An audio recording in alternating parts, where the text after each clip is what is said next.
예, 애찬으로 수고해 주신 우리 장님들께 감사드립니다. 맛있는 애찬을 먹을 수 있었습니다. 예. 근데 이 오후에는 저 애찬 바로 직후라 졸리기도 한데 또 제가 또 재밌지도 않아서 큰일 났습니다 이제. 아, 네. 예, 이 시간에는 오병이어 기적과 주의 만찬의 의미라고 제가 제목을 이렇게 정해봤습니다. 벌써 재미없죠? 예, 주의 만찬의 의미. 예. 본문 말씀은 요한복음 6장 52, 57절과 마가복음 8장 14, 16절인데 이게 다 찾기가 어렵죠. 그래서 예. 요한복음 6장 52, 57절만 먼저 보도록 하겠습니다.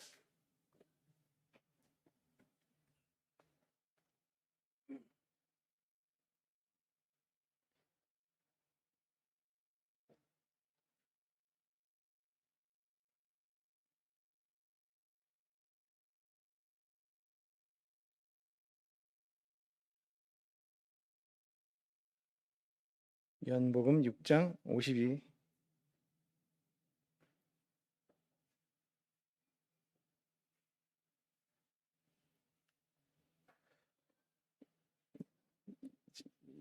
다 같이 한번 읽겠습니다. 시작. 그러므로 유대인들이 서로 다투어 이르되 이 사람이 어찌 능히 자기 살을 우리에게 주어 먹게 하겠느냐. 예수께서 이르시되 내가 진실로 진실로 너희에게 이르노니 인자의 살을 먹지 아니하고 인자의 피를 마시지 아니하면 너희 속에 생명이 없느니라. 내 살을 먹고 영생을 가졌고 마지막 날에 내가 그를 다시 살리리니 내 살은 참된 양식이요 내 피는 참된 음료로다. 내 살을 먹고 내 피를 마시는 자는 내 안에 거하고 나도 그의 안에 거하나니 살아계신 아버지께서 나를 보내심에 내가 아버지로 말미암아 사는 것 같이 나를 먹는 그 사람도 나를 말미암아 살리라. 네.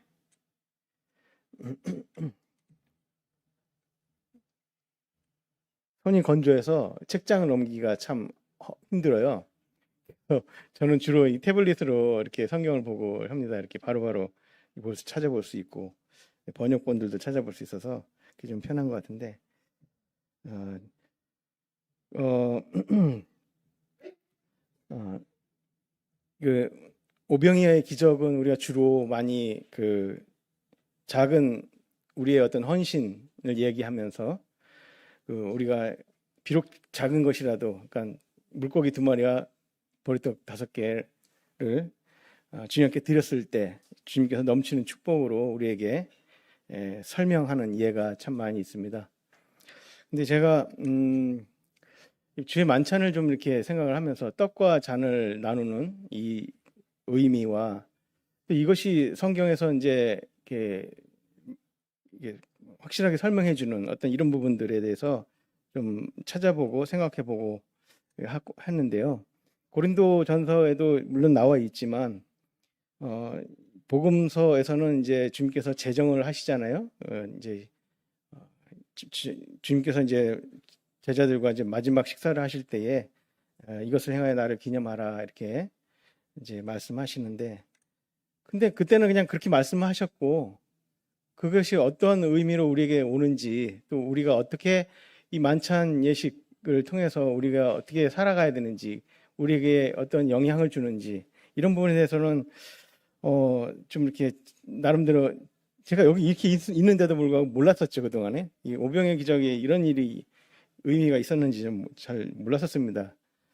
근데 이제 그것을 이렇게 찾고 하다 보니까 주님께서는 이제 가버나움 회당, 그러니까 지금 이 말씀은 오병의 기적을 하고 바로 말씀하신 게 아니라 장소를 옮기고 다른 날에 주님께서는 이제 가버나움 회당에서 사람들한테 이 사건을 들고 이제 이야기를 하는 것이죠. 그리고 또 한 가지는, 그러니까 2가지 교훈을 이제 주셨습니다.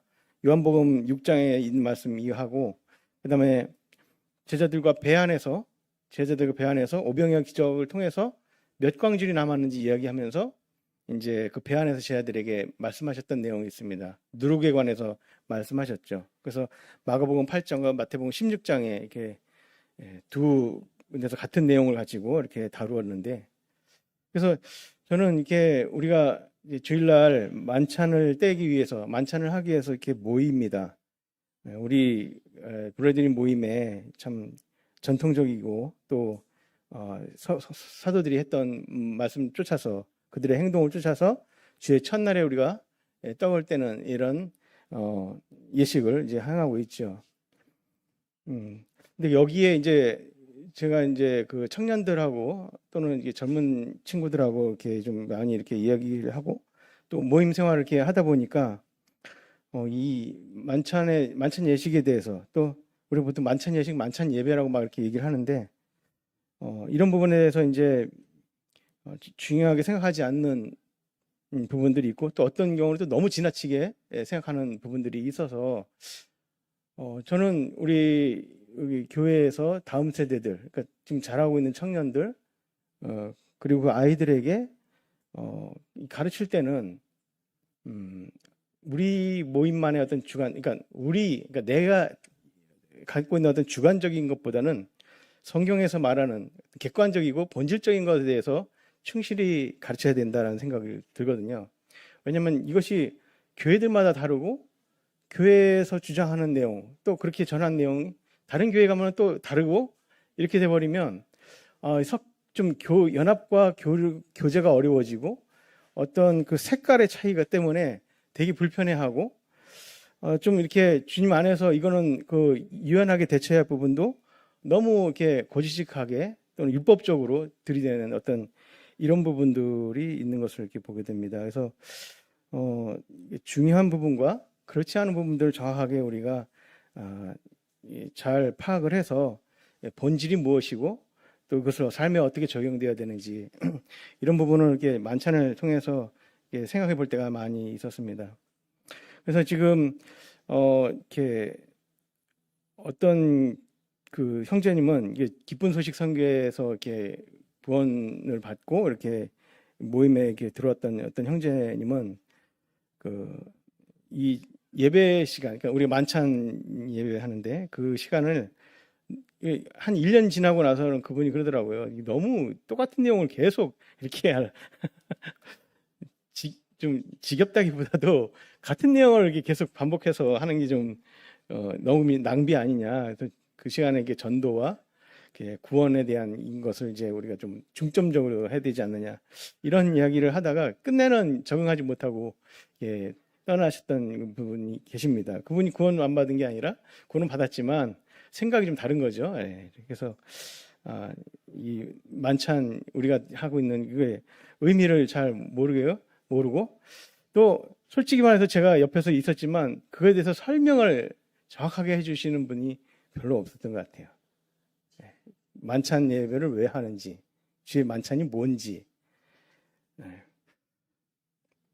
그리고 또 아까도 어떤 청년이 그런 예배 시간에 대해서 얘기했다고 했잖아요. 또 하고 구원받으면 이거 해야 되고 또 천국 가서 해야 되고 어떻게 같은 거를 계속 반복할 수 있는가 막 이런 얘기를 하는데, 그거는 이제 그 친구가 너무 잘 모르고 하는 얘기고, 또 그럼에도 불구하고 우리가 설명해 줄 수 없었던 그런 내용이 있었고, 또 주일 예배에 대한 어느 성도님의 모습은 만찬 예배라고 해서 지각하고 와요. 습관적으로 지각하는데 언제 오냐면 이제 만찬 떼기 전에 바로 오셨다가 만찬 떼고 나서 좀 그냥 바로 가기 중간이니까 또 인사하고 그다음에 또 이제 사라지시는. 그리고 예배 드렸다고 이렇게 하죠. 그런 부분도 계셔요. 그래서 솔직히 뭐라고 할 수가 없어요. 뭐 본인들이 다 사정이 있어서 그런 거니까 제가 이제 그런 걸 뭐 탓하고 그런 것보다도, 근데 어쨌든 이런 부분들을 보면서 나는 그러면 이걸 정확하게 이해를 하고 있는가, 주의 만찬. 그래서 그런 부분에 대해서 좀 이렇게 생각을 해봤고, 제 나름대로 정리를 하고 또 우리 자녀들한테 또는 혹시 물어보는 친구들한테 이렇게 얘기를 해줄 수 있는 부분이 있어야 되지 않겠는가 하는 마음을 가지고 이렇게 준비를 했었습니다. 물론 이 말씀하다 보면은 우리 또 성도님들한테 좀 마음에 부담이 되는 부분도 있을 수 있어요. 그러나 제가 뭐 이걸 뭐 판단하고 또 이렇게 해야 된다라고 이렇게 말씀드리는 건 아니고요. 참고하셔서 이제 좋은 것은 취하고 그랬으면 좋겠다라는 생각이 들어요. 이게 먼저는 그 신약교회에 우리가 두 가지 예식을 주셨다고 주님께서 우리 분별하고 있잖아요. 우리 모임에서는. 그래서 그게 두 가지가 하나는 침례고 하나는 만찬이라고 이제 우리가 말씀을 이게 분별하고 있습니다. 그래서 침례와 만찬이 둘 다 예식인데 우리 정작 평상시에서는 쓰는 용어는 침례 예식과 만찬 예배라고 이렇게 보통을 써요. 그래서 저는 이 용어가 참 중요하다고 생각하거든요. 용어가 참 중요한 건 왜냐면 우리가 어떤 용어를 사용하냐에 따라서 전달할 때 오해가 될 수도 있고 또 나의 삶에 어떤 규정, 제한을 줄 수 있고 또 얽매일 수 있고 그렇습니다. 그래서 저는 생각하기를 만찬 예식이 맞아, 만찬 예배가 맞아 이렇게 좀 이렇게 많이 고민을 해봤습니다. 우리가 제가 구원받을 때만 해도 일반 교회를 이게 다녔었는데 그때 예배 시간을 보러 사람들이 예배 보러 간다라는 얘기를 많이 해요. 지금도 그런지 모르겠습니다. 예배 보러 간다. 근데 그런 이야기가 한참 이게 바꿔야 된다라고 해가지고 제가 구원받을 쯤에 모임에 들어올 쯤에 일반 저기 교회에서는 그런 책들도 막 있고 사람들 이슈가 되었었는데 뭐냐면 예배는 보는 게 아니라 예배는 드리는 거다라는 얘기를 한 적이 있고요. 그보다 더 나간 분들은 아니다, 예배는 드리는 게 아니라 예배는 하는 거다 이렇게 얘기를 했었습니다. 어느 게 맞은 것 같아요? 예? 드림. 예. 자, 예배를 드린다라고 해서 그래서 제가 기도하면서 예배와 제사, 그러니까 예배를 하는 건가? 근데 성경에서는 예배를 드린다라는 표현은 없어요. 예배는 하는 거라고 나옵니다. 왜냐면 성경마다 이렇게 약간의 이렇게 같은 내용을 어떤 성경은 예배로 표현하고 어떤 성경은 경배로 이렇게 표현을 하는데요. 예배는 하다, 경배는 하다라고 이렇게 표현하고 제사는 드리다라고 이렇게 표현합니다. 그래서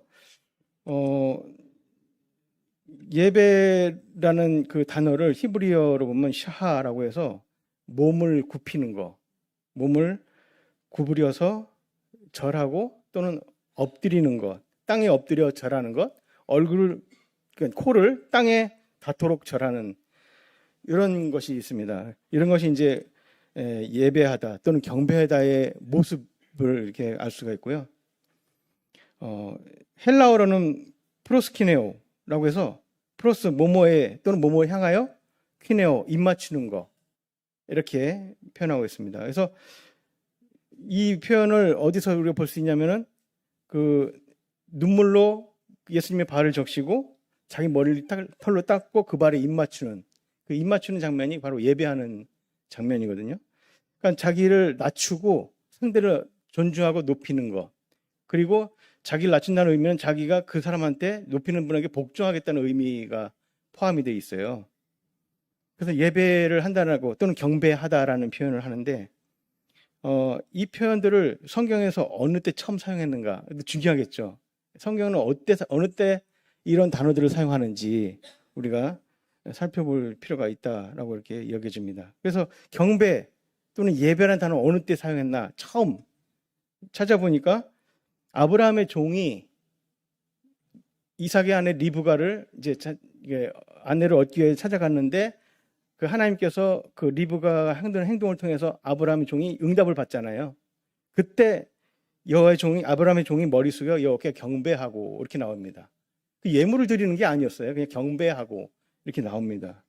그래서 엎드리는 거. 그러니까 내가 기도했는데 하나님께서 응답하셔서 하나님의 그 응답하신 것에 대한 감사와 그 하나님의 살아계심을 체험하면서 그 앞에 엎드리는 거죠. 그 경배하는. 그러니까 자연스럽게 나오는 거죠. 여호와를 경외하는 어떤 그런 부분이 자연스럽게 나와서 하나님께 엎드리는 이런 부분이 나오고요. 또 예배라는 표현은 쓰지는 않지만 경배라는 표현을 쓰지 않지만 엎드려 절하는 모습이 나옵니다. 말 그대로 엎드려 절하는, 롯이 성문에 앉았다가 그 천사들을 보고 일어나 영접하고 땅에 엎드려 이렇게 나옵니다. 그러니까 하나님의 천사들이 이렇게 올 때 롯이 땅에 엎드려 절하는 이런 모습들, 이것을 이제 예배라는 단어, 경배라는 단어는 안 쓰지만 엎드려 절하는 것은 똑같은. 그리고 몸을 땅에 굽혀라는 그 글자도 있어요. 그건 이제 눈을 들어본즉 세 사람이 이렇게 오는데 아브라함에게 달려나가 영접하여 몸을 땅에 굽혀 이르되 이렇게 나오고 있습니다. 경배와 예배의 찬송이 해당하는 표현이죠, 문장이죠. 그래서 이런 부분들 보면은 예배에 대해서 예배는 하는 거고, 이 모양은 어떤 거냐면 엎드리는 겁니다. 그 대상에게 엎드려서 그 사람들에게 존경과 경의를 표하고 자기를 낮추고 언제든지 명령하거나 무슨 말을 할 때 들을 수 있는 자세가 되는 이런 자세의 모습이 바로 예배의 모습입니다. 근데 희한하게도 아까 우리 드린다라는 표현을 했는데 레위기 제사에서는 예배와 경배라는 단어는 하나도 안 나옵니다. 거기는 드리는 거, 예물을 드리. 그래서 이렇게 제물을 드릴지니 이렇게 예배하면 여호와께 향기가 되리라라고 그렇게 나오지 않죠. 예. 그 드리는 행위 자체로 하나님께 향기가 되는 이 모습을 우리가 볼 수 있습니다. 그래서 거의 대부분의 성경 구절들을 보면은 예배하고 제사 드린다라는 것을 각각 구분을 해요. 보면은 제가 그동안은 알지 못했지만 그렇게 되어 있는 것을 우리가 볼 수가 있습니다.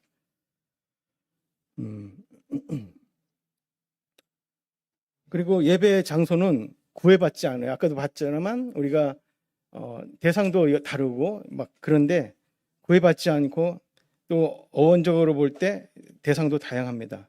그러나 제사와 번제는 특정된 곳에서만 했어야 했던 것을 우리가 볼 수가 있습니다. 그래서 제가 이 말씀을 드리는 이유는 방금 전에 우리가 그 오병이어 기적 주의 만찬 의미라고 제목을 했는데 이것을 우리가 좀 더 이렇게 명확하게 우리가 마음속에 간직하고자 이런 이제 서론 부분들을 우리가 한번 먼저 정리를 하는 게 중요할 것 같아서 말씀을 드리는 겁니다. 그래서 절하고 구부리고 엎드리고 이런 의미는 사람한테도 했었어요. 뭐 나보다 나이 많은 친척이라든가 낯선 사람 또는 왕에게도 행해지던 이 모습입니다. 때론 천사들에게도 했던 모습을 우리가 알 수가 있죠.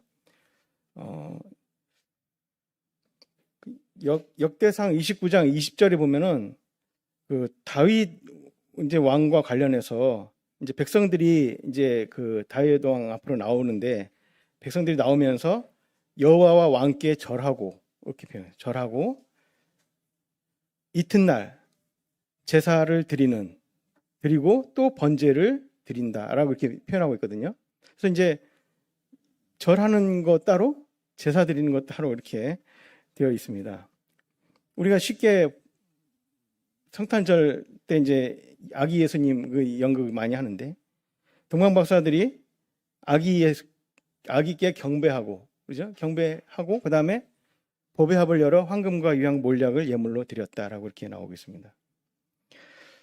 그래서 성전이 세워지고 조직된 절기로 여호와께 나올 때 사실상 이제 제사와 경배가 이제 한 번에 그냥 어우러지는 것이 이제 나오게 되죠.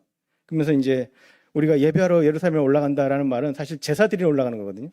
제사 드리러 올라가는 건데, 근데 제사 드리러 올라갈 때 사실 그 예배도 포함이 되는 겁니다, 사실상. 왜냐면 제사 드릴 때 꼿꼿이 서서 이렇게 하진 않고 여호와께 경배하면서 제사 드릴 테니까 당연히 이제 그 예배하러 올라간다는 말도 또 표현이 될 수가 있습니다. 이렇듯 우리가 이제 성경은 예배는 하다, 제사는 드리다 뭐 이렇게 표현합니다. 우리가 만찬 예배 드리는 겁니까? 하나님 앞에? 이 생각을 좀 해볼 수 있죠. 만찬 예배가 제사 드리는 건가? 이렇게 생각을 해볼 수도 있습니다. 이런 부분에서 좀 이렇게 우리가 명확하게 했으면 좋겠다라는 생각이 되집니다. 근데 제사가 거절되는 경우가 있어요. 제사가 거절된다. 하나님께 드리는 제사가 거절된다. 언제 거절되냐? 우리 아벨과 가인에서 가인의 제사가 하나님께서 안 받으시죠? 왜 안 받으셨을까요? 저는 그동안에 제가 모임에서 배운 거는 피 제사가 아니라서 그렇다. 희생 제사가 아니다. 뭐 이렇게 설명을 들어서 그렇구나라고 이렇게 뭐 이해를 하고 이렇게 있었는데, 우리가 이런 모습을 보면 어떤 모습을 봤냐면, 주님께서는 히브리서에서 그 예물에 대하여 증언하셨다라고 하셨는데, 왜 아벨의 예물은 그렇게 하나님께서 받으실 만했을까? 또 아벨은 그것을 하나님이 받으실 만한 것을 어떻게 알고 그렇게 그 제물을 드렸을까? 그러죠? 저는 아벨은 하나님과의 교제가 충분히 있었다고 여겨집니다. 이게 안 나오지만 아담으로부터 하나님에 대해서 듣고, 물론 가인도 들었죠. 근데 아벨은 하나님 중심이고 하나님을 생각하면서 그를 기억하면서 예물을 드린 거고, 가인은 그렇지 않았어요. 가인은 자기 중심적이고 자기가 가장 정성스럽고 힘들었고 수고했던 것에 대한 그 예물을 하나님께 드린 겁니다. 상당히 육신적인 거죠. 그랬을 때 하나님께서는 아벨의 제물이 더 낮고 받으실 만했던 이것을 증언했어요. 우리는 그것을 어디서 또 볼 수 있냐면은 이사야서 1장 11절부터 17절에 있는 말씀을 우리 성도님들 또 아실 텐데,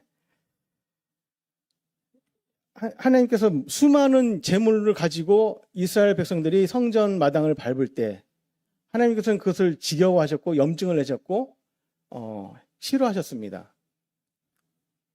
내 마당만 밟는다 막 이렇게 얘기하셨어요. 왜 뭐가 문제일까요? 제물이 문제일까요? 제물은 그분들이 아주 흠없는 어린 양으로 말씀을 따라서 드렸어요. 또 그렇다고 제사장이 없나? 제사장도 여호와의 말씀을 따라서 드린 제사장 다 있어요. 제사장도 있고 예물도 있고. 뭐가 문제가 된 거죠? 거기서 그들의 삶이었습니다. 삶이 문제가 된 거죠. 하나님께 제사를 드리러 왔지만 정작 그들의 삶은 하나님이 받으시기에 합당한 그런 삶이 아니었기 때문에 그들의 제물을 싫어하셨던 거죠. 결국 그들의 삶은 예배가 없는, 하나님을 경배하는 삶이 아닌 사람의 삶을 살다가 제물만 드리러 나오는, 제사 때 번제나 또는 희생 제물을 드리러 나오는 그런 모습이었어요. 그들은 다른 신을 섬겼잖아요. 내가 구원받았다고 하면서, 내가 하나님 여호와로 말미암아 애굽에서 구원받았다고 하면서 다른 신을 섬기면서 동시에 하나님도 섬기는 그러한 삶이었어요. 진정한 경배를 하나님께만 경배하는 삶이 아니었죠. 그리고 이제 신약을 넘어오면 예배라는 단어는 진짜 찾아보기 힘듭니다. 더더욱 우리가 요한복음 4장에서 어디서 예배해야 됩니까? 라는 그 여인의 질문이 하나 있고요. 그 다음에 또 어디에 나오냐면 이것이 너희가 드릴 영적 예배니라, 로마서에 나오고. 그 두 군데밖에 안 나오는데 예배라는 단어가. 왜 이렇게 예배가 되게 중요한데, 우리 지금 일반적으로 교회를 보면은 교회들 이렇게 지나다니면 이렇게 시간표가 나오잖아요. 거기 보면 새벽 예배, 철야 예배, 주일 예배, 주일 2, 3부 예배, 청년 예배, 뭐 이렇게 다 예배가 다 써 있습니다. 신방 예배도 있고요. 또 뭐 이렇게 구역 예배 같은 우리는 예배가 현재 기독교는 엄청나게 많은데 오히려 성경에서는 예배라는 표현을 안 써요. 거의. 왜 이렇게 차이가 날까? 그렇게 중요하면 성경 여기저기에 막 예배 써놔야 되는데 안 써놓더라 이겁니다. 성경에서는. 이게 중요하지 않았던 것일까요? 그리고 죄송하지만 우리 모임을 한번 또 보면은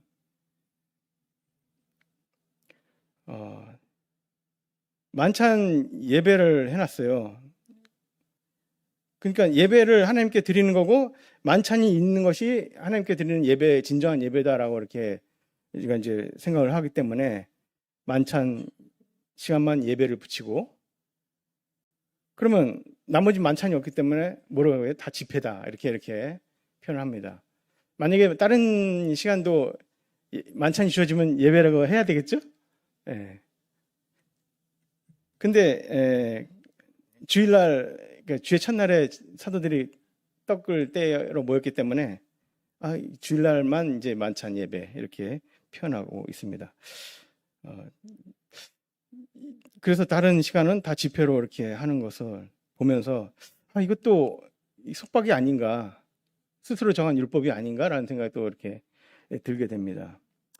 어쨌든 간에 우리는 이러한 그 단어들의 의미를 잘 알고 한다면은 이렇게 모르면 좀 이렇게 불안하고 무엇이 진정한 뜻인지 헷갈리면은 좀 불안하죠. 그러나 의미를 알면 더 자유롭고 또 기쁨 가운데 우리 주님을 섬길 수 있지 않을까라고 분별이 됩니다. 그래서 요한복음 4장에 예수님께서 그 여인에게 어디서 예배를 하는 것이 맞냐라고 물어볼 때 주님께서는 어디서라는 표현을 가르쳐 주지 않습니다. 이 산에서도 말고 저 산에도 말고 신령과 진정으로 예배할 때가 오나니 곧 지금이다라고 이렇게 말씀하셨어요. 지금이다라고 하니까 지금 있는 그곳에서 우리가 코로나 상황을 겪으면서 지금 있는 곳에서 예배를 드려도 돼. 줌으로 해도 거기서 예배를 드려도 되잖아. 왜 이렇게 꼭 여기 나와서 예배를 드리려고 하냐. 그러니까 유대주의적인 사고방식을 가진 분들이 꼭 이렇게 한 곳에 꼭 이 성전에 모여야 한다. 이곳이 성전이다라고 생각하신 분들이 그렇게 구별을 해서 드리려고 하는데 지금이다라고 표현한 것은 지금 있는 그것도 장소를 얘기하는 게 아니라 시간적 얘기를 하는 겁니다. 지금 예배를 드릴 수 있다. 그 현재적인 의미예요. 항상이라는 거거든요. 항상 예배를 드릴 수 있다라는 거예요. 네. 그래서 공간에 대해서 물어봤지만 이 여인은 예수님은 시간에 대해서 대답을 해주는 거예요. 그리고 그 시간은 언제냐? 지금이다. 항상이다. 현재의 지금이에요. 그러니까 이 말씀은 결국은 우리가 하나님께 영광을 돌리는 삶을 산다는 것은 만찬 예배 시간에만 하는 것이 아니라 항상 할 수 있는 거예요. 항상 하는 거예요. 예배라는 것은. 그래서 성경에는 뭐라고 쓰냐면 너희가 무엇을 먹든지 마시든지 하나님의 영광을 위하여 하라라고 하잖아요.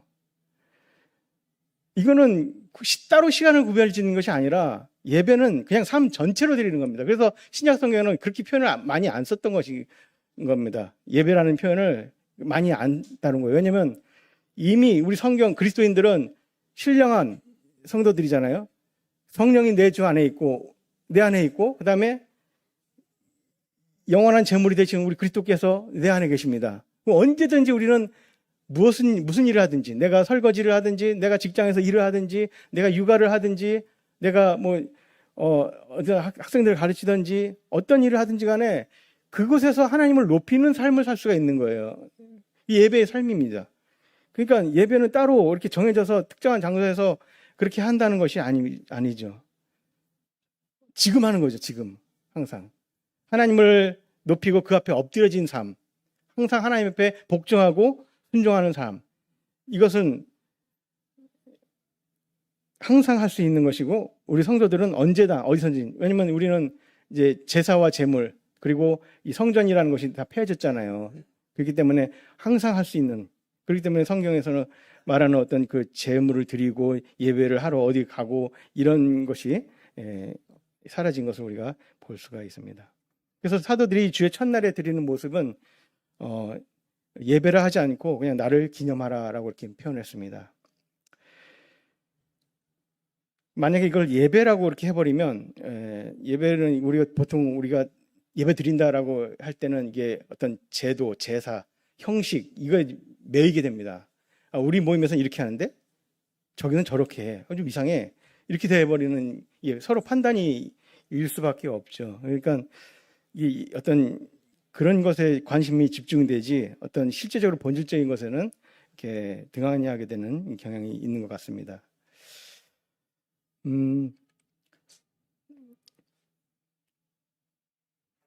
자, 그래서 우리가 주일날 만찬에 참여하고 떡과 잔을 떼는 것은 매우 중요합니다.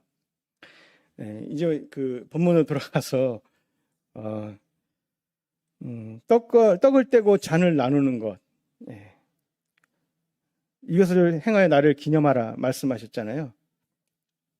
그렇기 때문에 기념하는데 어떻게 행하냐? 어떻게 기념하냐? 떡을 떼고 잔을 나누는 것을 통해서 주님을 기념하는 것입니다. 지금 여기 보면은 우리가 이제 요한복음 6장 53절부터 52절부터 이렇게 말씀을 읽었는데, 그 유대인이 그렇습니다. 이 사람이 어떻게 자기 살을 우리에게 줘서 먹게 하겠느냐? 아직 이해를 못하는 거죠. 그러니까 근데 우리는 알죠. 이제 다 지난 과거를 이제 보는 거니까. 예수님께서 실제적으로 제자들과 만찬을 나누시면서 이것은 내 몸이다 하고 떡을 떼서 주고 이것은 내 살이다 하고 잔을 나눠줬습니다. 근데 실제적으로 그 떡과 잔이 몸과 피는 아니잖아요. 그죠? 그래서 이제 곧 있을 그리스도의 죽음을 얘기하는 것이고, 그 죽음을 통해서 내가 내 살을, 내 피를 흘릴 텐데 너희가 이것을 먹고 마셔라, 이런 이것을 말하는 거잖아요.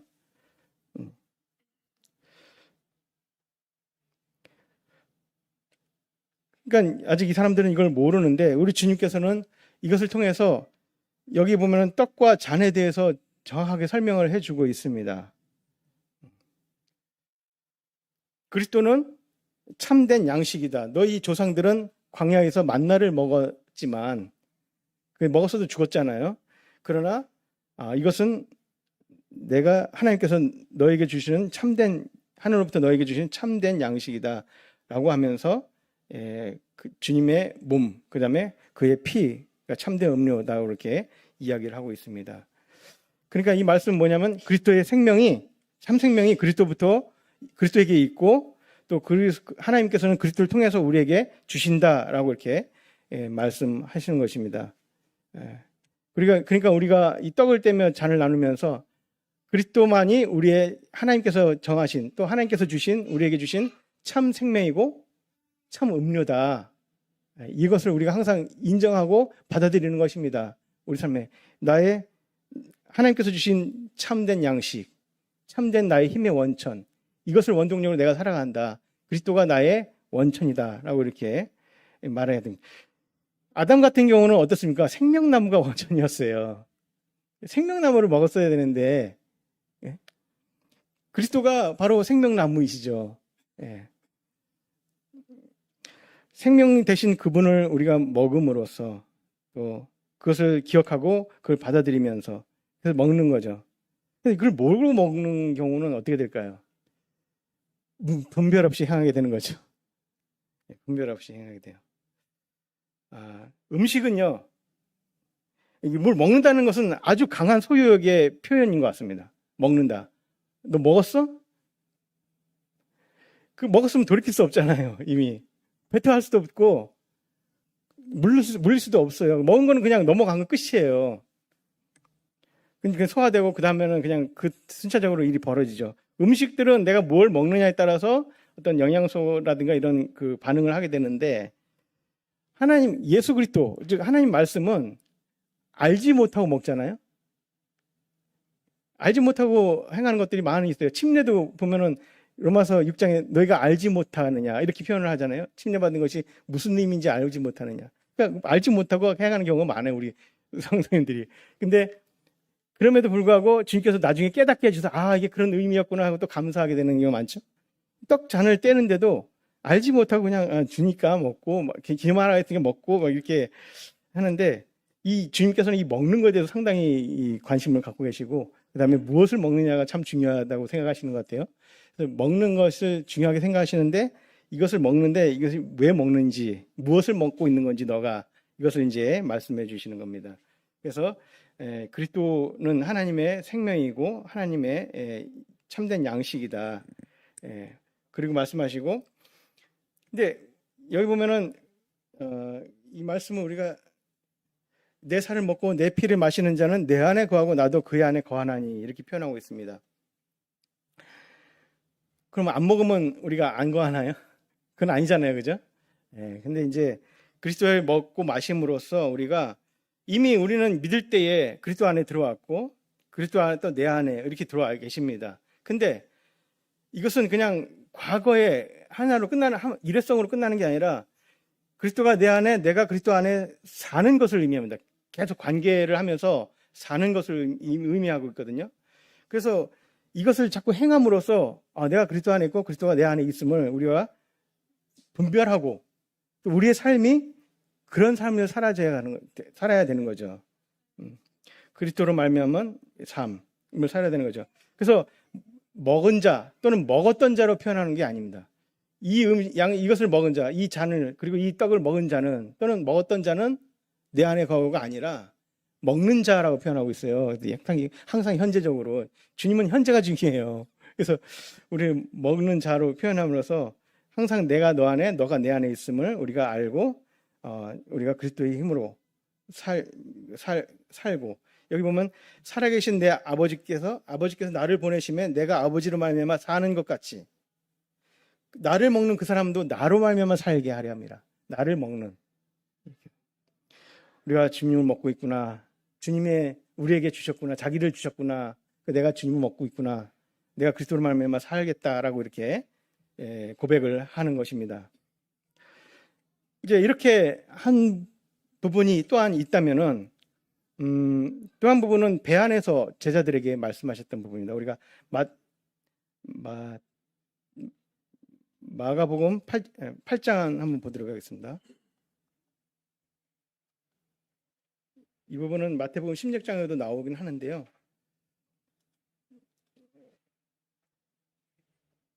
마가복음 8장 14절과 15절.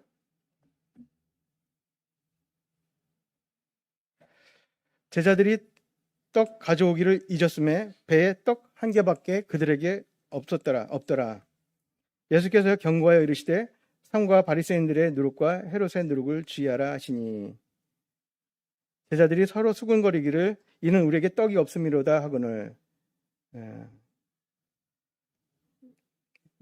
여기까지만 일단 읽겠습니다. 예수님께서 배 안에 떡이 한 개밖에 없음을 알아요. 이 한 개의 떡은 우리가 누굴 가리키는지 아시겠죠? 바로 예수님이죠. 자기가 생명의 떡이 되시니까 예수님을 한 분이 한 개의 떡입니다. 근데 제자들한테 떡이 한 개밖에 없는데 제자들한테 이 한 개의 떡을 부족하다고 생각을 하죠. 배 안에 있는 제자들은 사람이 많으니까. 그러면서 바리새인과 누룩과 헤롯의 누룩을 주의하라라고 이렇게 표현을 하고 있습니다. 말씀하고 계십니다.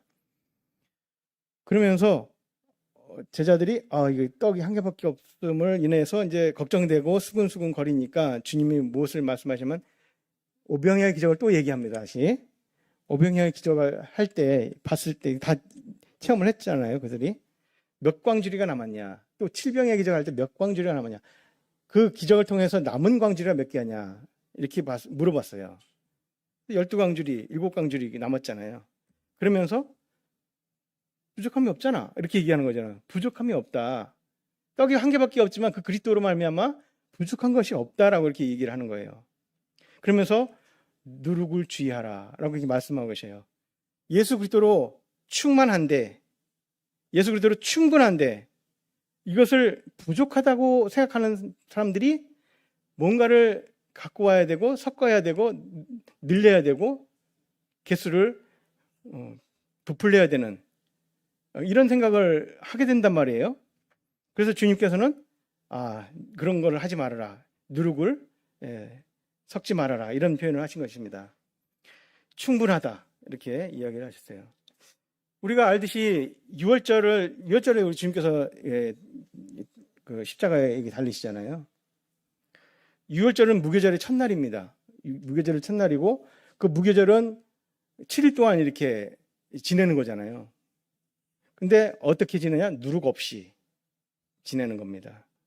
그래서 우리가 만찬 예식을 하면서 떡과 잔을 나누면서 뭔 교훈을 얻어야 되냐면 내가 이제 앞으로 일주일 동안 사는데 누룩 없는 삶을 살아야겠다라고 주님께서 말씀하시는 겁니다. 오직 그리스도로만 살아라 이렇게 말씀하시는 거예요. 그리고 그리스도면 충분하다. 부족함이 없다. 7광주리 남고 12광주리 남았지 않느냐. 이렇게 말씀하시는 거예요. 그럼 우리 삶 속에 그것이 적용돼야 된다. 우리 안에 있는 누룩이 있지 않느냐라는 거예요. 그 누룩은 제해버리고 오직 순수하고 온전한 떡이 되신 어린 양 되신 우리 주님만으로 이게 살아야 될 것을 이렇게 말씀하고 계시는 겁니다. 이 7일간의 누룩 없는 삶을 살았는데 또 주일날 나와서 또 떡잔을 또 떼잖아요. 그죠? 또 7일이잖아요. 무한이에요. 우리는 결국 성도의 삶이라는 건 뭐냐면 누룩 없는 삶을 살아야 되는 거예요. 주님 오실 때까지. 누룩 섞지 마시고 또 그 누룩이 뭐냐? 우리가 여기 보면은 바리새인들의 누룩, 헤롯의 누룩이라고 했잖아요. 마태복음에는 바리새인들의 누룩, 사두개인들의 누룩이라고 쓰여 있습니다. 사실 헤롯이나 사두개인들은 사실 기득권층이거든요. 근데 바리새인들의 누룩은 뭐냐면 종교적인 열심이에요. 그리스도만 충분한데 그리스도로 만족하고 해야 되는데 종교적인 열심이 있는 사람들 어떤가요? 뭔가 자꾸 일을 만들려고 뭘 해야만이 내가 그리스도 안에 하나님 안에서 살아있는 것을 막 느끼는 그런 분들이 계셔요. 금식도 하고 바리새인들이 11조 그다음에 더 나가서 뭐 되죠? 막 사람들 앞에서 길거리에서 막 기도도 하고 얼마나 많은 그런 그 행사들이 있습니까? 얘기를 하잖아요. 하나님 앞에 내가 뭣도 하고 예. 바리새인들의 모습입니다. 종교적으로 얼마나 열심히 하나님이 그들과 함께 하는 것 같아요. 말씀도 막 머리다 막 붙이고 막 길거리 다니면서 외고 다니고 막 얼마나 신령할 모습입니까? 그렇지 못한 연약한 성도들이 볼 때 기이 죽죠. 근데 그러한 종교적 열심은 사실 또 그리스도를 붙드는 것이 아니라고 이렇게 말씀하고 있습니다. 그죠? 예. 자의적 숭배 뭐 이런 거잖아요. 예. 이런 분들은 또 어떤 모습이 있냐면은 종교적으로 열심히 하신 분들은 외적으로 보면 연약한 성도들을 비판하게 돼 있어요. 충분히 그럽니다.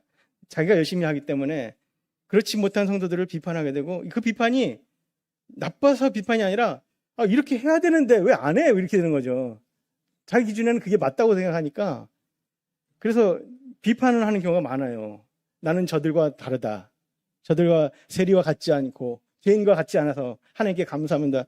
이런 비판들을 하고 있습니다.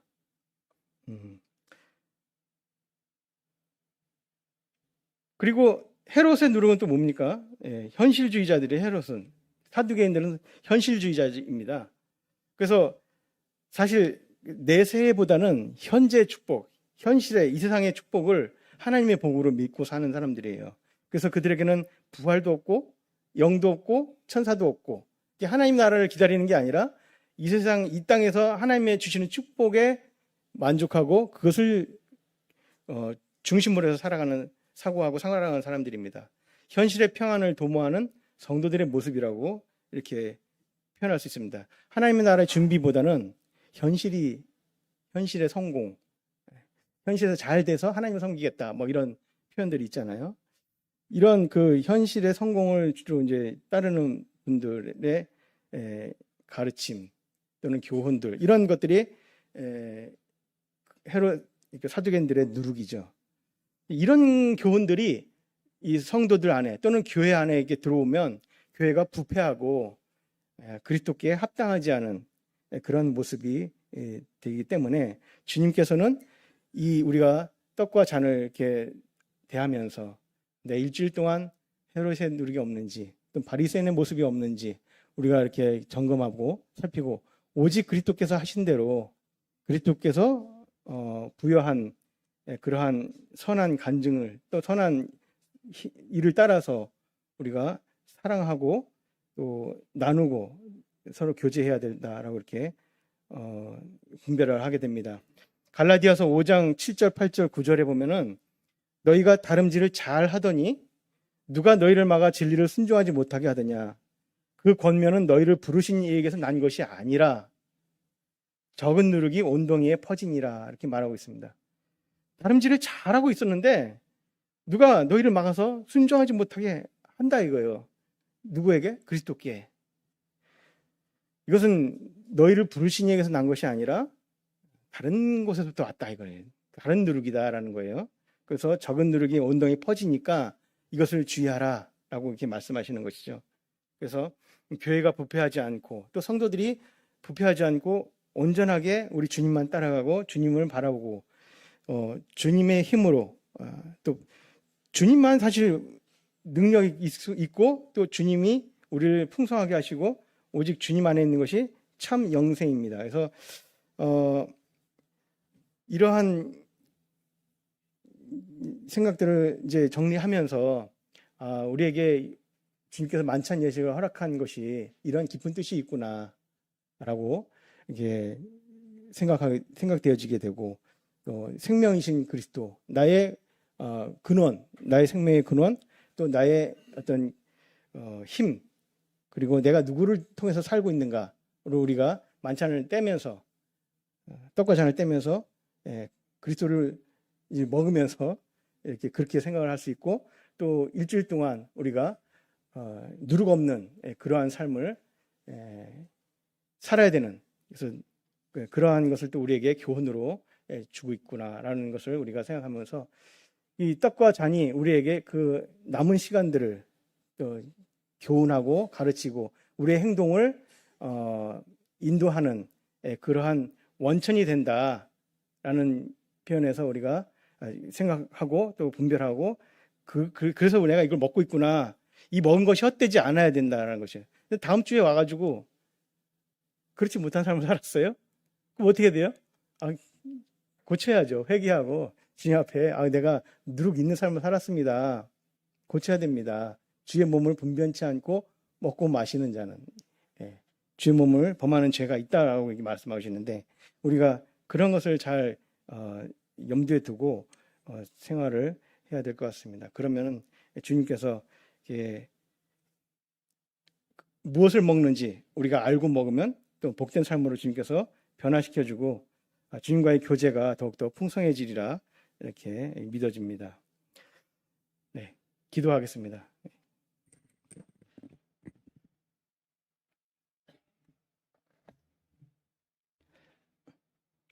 아버지 하나님, 우리에게 만찬 예식을 허락하셔서 저희들이 주의 첫날에 항상 떡과 잔을 앞에 두고 우리 주님을 기념합니다. 우리가 이것을 먹고 마심으로써 정말 우리가 생명이신 그리스도를 고백하고 또 우리의 힘의 원천 또 우리가 사는 움직이는 그 활동의 능력 힘도 내 안에 있는 그리스도임을 우리가 알고 일주일 동안을 늘 살며 또한 온전하고 순전하신 그리스도로 말미암아 누룩 없는 삶을 통해서 하나님께 영광을 돌리고 또 우리 자신을 드리는 그런 삶이 되기를 원합니다. 정말 예배는 우리가 정해진 시간, 특정한 장소에서 하는 것이 아니라 항상 모든 시간이 예배하는 우리의 삶인 것을 우리가 알고 무엇을 하든지 무엇을 먹든지 무엇을 마시든지 하나님의 영광을 하고 영광을 위하여 하고 우리가 그 앞에 엎드린 이 삶을 통해서 우리가 하나님을 섬기는 모든 수고와 또 애쓰는 것들이 온전히 하나님께 연락되고 기쁘시게 받을 우리의 삶이 되기를 원합니다. 아버지 하나님, 미추홀교회 모든 성도님들이 주님 안에서 더욱더 성장하고 온전하고 점없고 흠없는 그러한 모습으로 하나님 앞에 세워져서 정말 우리 아버지 하나님 나라에서 크고 존귀한 그러한 하나님의 자녀들로 나타날 수 있도록 주님 축복하여 주시고 또 이 교회로 말미암아 복된 주님의 복음의 말씀이 이 지역에 널리 퍼져서 많은 영혼들에게 빛과 소금의 역할 그리고 등대의 역할을 함으로써 영혼의 안식처가 되는 그러한 교회가 될 수 있도록 인도해 주시기를 원합니다. 자라나는 어린 자녀들도 주님 안에서 주님의 인도하심 속에서 믿음의 성장을 하고 정말 하나님을 역사를 이루어가는 그러한 제목들이 다 되어서 정말 이 시대에 그리고 다음 시대에 주의 이름을 빛내는 자들이 될 수 있도록 주님 축복하여 주옵기를 원합니다. 오늘 말씀을 할 수 있도록 인도해 주심을 감사하고 우리 주 예수 그리스도 이름으로 기도드립니다. 아멘. 감사합니다.